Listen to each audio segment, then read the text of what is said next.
Madame Bernadette Crain pour Vie de Kim Thuy.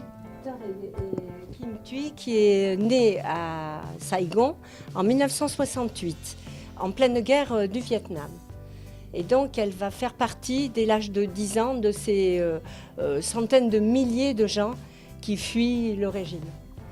Et quand elle arrive à Montréal, elle va faire différents métiers pour essayer de vivre. Et elle se consacrera finalement à l'écriture.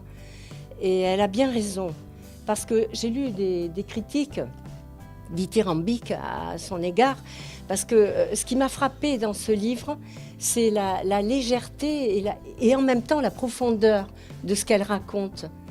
Alors, l'histoire de vie, qui signifie précieuse et minuscule en vietnamien, c'est l'histoire d'une famille très très riche du temps de l'Indochine.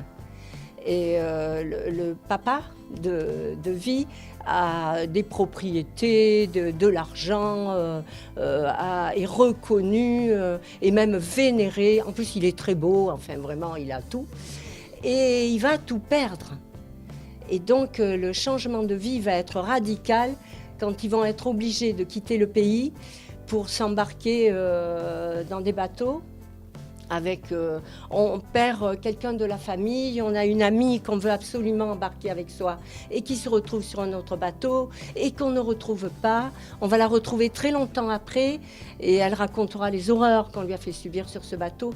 Donc c'est un livre qui pourrait être dramatique et qui l'est d'une certaine façon, mais son auteur ne tombe jamais dans le pathos. L'écriture est très légère, très tendre. Et c'est un hymne à la vie et à la joie d'exister. C'est la joie de vivre ce livre. C'est ce qui m'a profondément touchée parce que ça me rappelle à l'époque actuelle où il y a des gens qui, eux aussi, sont partis sur les routes et dans les bateaux et qui attendent qu'une chose, c'est qu'on leur tende la main. Voilà. Parce que malheureusement, on se dit tous ici, leur histoire, ça pourrait être la nôtre, la mienne.